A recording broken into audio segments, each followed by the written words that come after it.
एक कहावत मशहूर है, कुत्ते की दुम टेढ़ी की टेढ़ी रहती है। कितने भी उसको घुसा के रख दो एक बंद डाली के अंदर 2 घंटे 10 घंटे निकालो तो फिर से कुत्ते की दुम टेढ़ी हो जाती है। ये कहावत वैसे कुत्तों के लिए इस्तेमाल नहीं की जाती, ये बंदों के लिए इस्तेमाल की जाती है। जब कोई बंदा सिखाने के बाद में भी, समझाने के बाद में भी कोई गलत हरकत या गंदी बात हटा नहीं पाता, उसको फिर से वही रिपीट करता है, तब आदमी कहता है कि इसकी तो दुम टेढ़ी की टेढ़ी है। मैं कहूंगा या तो उसको हम कुत्ता बोलते हैं, या वो कुत्ता है, या फिर वो कुत्ते की तरह हरकत कर रहा है। जहां मैं ज्यादा घुमा फिरा के बात नहीं करूंगा, मैं एक ऐसे महाशय की बात कर रहा हूं जिसका नाम समय रैना है, जो फिर से वापस आकर दिखा रहा है कि मेरी देखो दुम वैसी की वैसी है। हेलो मित्रों, मित्राणु सबसे आशा करता हूँ सभी अच्छे होंगे। हाल ही में चर्चित हो रहे समय रैना के बारे में मेरे तरफ से तो भाई साहब फुल सपोर्ट है। तुम मानो या ना मानो, मेरी तरफ से फुल सपोर्ट है। तुम करो या ना करो, वो तुम्हारी मर्जी। मतलब भाई ने इतने दिन बाद कमबैक किया है ना कि भाई साहब पूरी कॉमेडियन इंडस्ट्री में, पूरी यूट्यूब इंडस्ट्री में रोला जमा दिया भाई ने जो युवाओं के माँ बाप के लिए और अपने माँ बाप के लिए जो बोला है ना, दिल को छू गई बात। भाई साहब हर्ट कर दी है बात ने। लेकिन कहते हैं कि नाम होगा तो बदनाम भी होगा।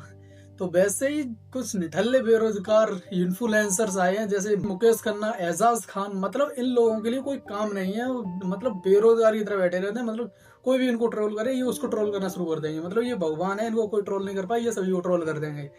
मतलब शक्तिमान का शो आए हुए सालों बीत गई, फ्लॉप भी हो चुका है वो अब। लेकिन भाई साहब समय रैना ने उसको लेकर कुछ दो बात क्या बोल दी, मिर्ची लग गई शक्तिमान को। मतलब बंदा कुछ भी अनाप शनाप बक रहा है कि आप लाइव लेकर करते क्या, वो बहुत बड़ी बात मानी जाती है। आप करते क्या, आपने क्या किया? इतनी बड़ी हरकत आपके शो में हो गई थी जिसके लिए पूरा देश आप पर चढ़ गया था ऑलमोस्ट, जिसकी वजह से आपके ऊपर FIRs हुए हैं। दुनिया भर के लोगों ने आपको ट्रोल तो छोड़िए, ट्रोल वर्ड तो आप लोगों का बन गया सोशल मीडिया, लेकिन ओपनली पहली बार सोशल मीडिया भी इसके खिलाफ गई है, जो कभी जाती नहीं ऐसे प्रोग्रामों के बीच में, क्योंकि उन्हीं का प्रोग्राम है। लेकिन साहब वो इतनी सेंसिटिव बात उनके प्रोग्राम में दूसरे शख्स, जो आपको मैं नाम नहीं लेना चाहूंगा, कहकर गए हैं, जिनका भी यहाँ पर ये मजाक उड़ा रहे हैं, कह रहे हैं कि भाई उसने तो ऐसा किया, मेडिटेशन करता था, एक जगह पे आके देखो जोक मार के गया, उसके लिए आप लोग भड़क गए इसके ऊपर। अरे जोक था, अरे साहब जोक था, मतलब क्या होता है? आप मदर फादर के सामने खड़े होकर उसको गाली देके बोलोगे अरे जोक है, तो मदर फादर क्या करेंगे? थप्पड़ नहीं मारेंगे उसको? हालांकि उसने मदर फादर को दबा कर रख दिया हो। हर फादर मदर इसके खिलाफ जाएगा जैसी हरकत उसके शो में हुई है। और मुझे शिकायत है कि आज वही बंदा आकर छाती ठोक कर एक कुर्सी पर बैठकर दुनिया भर के जोक सुना रहा है। मतलब समय रहना हो, मुंह लगा रहेगा, देखो ऊपर बैठा के घूमना चाहिए। उस कुत्ते की पूंछ 17 साल उसमें रखो फूकनी में, तब भी सीधी नहीं होती।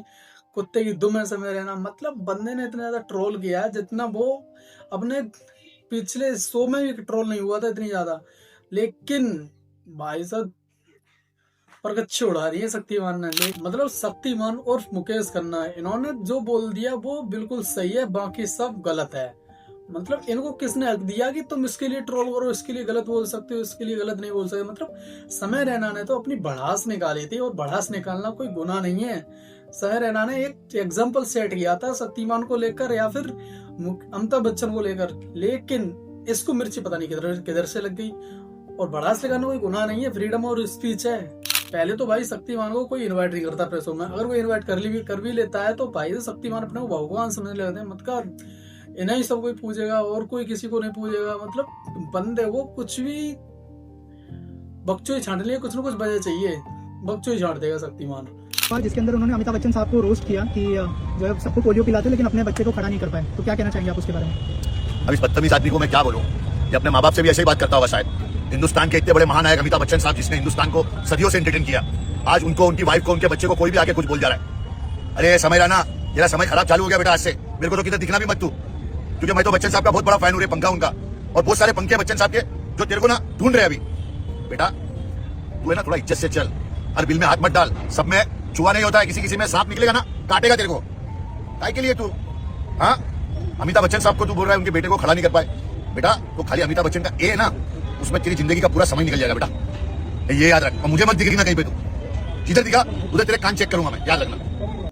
वैसे ही एक इन्फ्लुएंसर आते एजाज खान, भाई साहब ने खुले आम धमकी दे दी कि भाई समय रहना जहां मिलेगा वहीं मुंह तोड़ दूंगा इसका। इसने अमिताभ बच्चन को लेकर इतना बड़ा ट्रोल किया है कि क्या क्या बात का पतंगड़ बना दिया। मतलब एजाज खान ने जिस बंदे को समय रहना ट्रोल किया, मतलब अमिताभ बच्चन जी को, उन्हें कोई दिक्कत नहीं है, लेकिन ये चमचे ज्यादा बोलते हैं। मतलब इनकी पूरी तरह से यूट्यूब इंडस्ट्री में या फिर कंटेंट क्रिएशन इंडस्ट्री में पूरी तरह नाम फ्लॉप हो चुका है, तब भी मुंह बजाने आ जाते हैं। मतलब बंदों को कुछ न कुछ वजह चाहिए बच्चों छांटने के लिए। मतलब कुल मिला के समय रैना ने अपनी भड़ास निकाली है, जो इतने दिनों से बंदे ने दबा रखी थी। इतना ट्रोल हुआ था वो अपने इंडिया गो टैलेंट शो को लेकर, इतना ट्रोल हुआ था जिसका कोई जवाब नहीं, उसको कोई सपोर्ट करने वाला नहीं था। जब उस बंदे ने एक शो का डाल दिया कॉमेडी से रिलेटेड, सिर्फ लोगों को एग्जाम्पल लिया है, किसी को ट्रोल नहीं किया उस बंदे ने उसमें।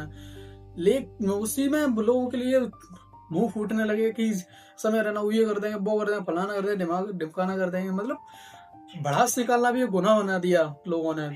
मतलब समय रहना ने अपनी भड़ास निकाली और कुछ नहीं किया। भड़ास निकालना सिर्फ फ्रीडम ऑफ स्पीच के अंतर्गत आती है और कुछ नहीं है।